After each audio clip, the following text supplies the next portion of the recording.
Behavioral adaptations are something that organisms do in order to survive. Behavioral adaptations play off the word behavioral, meaning they do it as an action. For example, geese migrate south in order to keep up with the warm weather.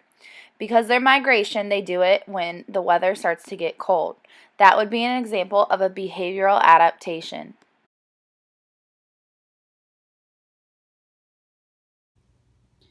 When dogs lay down, they normally curl up in a ball, which is similar to what Nala's doing. And that's because they need to regulate their body temperature. So whenever they sleep, lay down, take a nap, they normally curl up into a ball form so that way they're able to keep themselves warm. So behaviors can be both structural and behavioral, and sometimes behaviors are learned. So for example, if you teach a dog tricks, say Nala shake, then she knows that that means give me her paw. All right. Now dance. Dance now. Come on. Because I don't have a treat in my hand. Come on, dance. There we go. Good girl. All right. Good. And you sat again. Can you lay down for me? Oh, no. Sit. Can you lay down?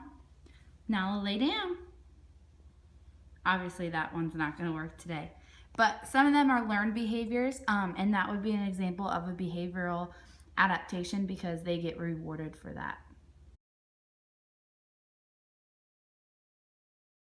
Structural adaptations are something that changes in a plant or an animal. So, for example, the giraffe has a really long neck, and that was actually an adaptation, so they would be able to eat leaves off the very tops of high trees.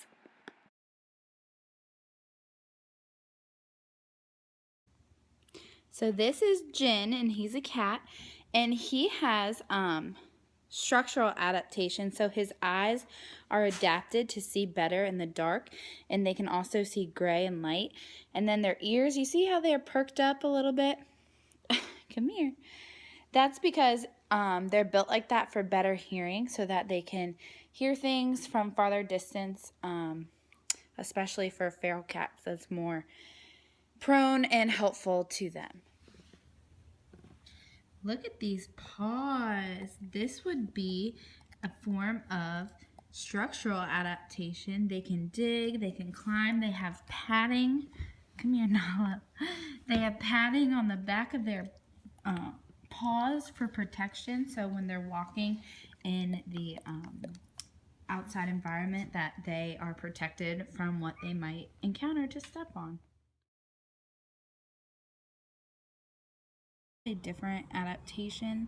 Their adaptation, well, they have multiple, but one of them that I'm going to show you is a structural adaptation.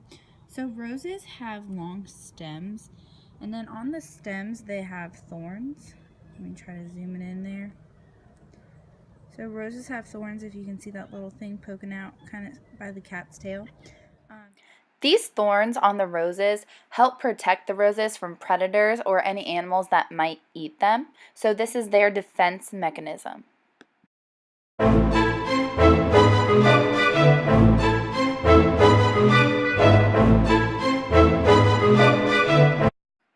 If you guessed that this little duckling had a structural behavior, you are correct.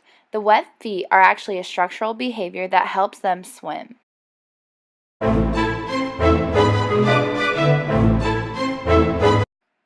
No, it's not roadkill, but this possum is playing dead because it feels threatened.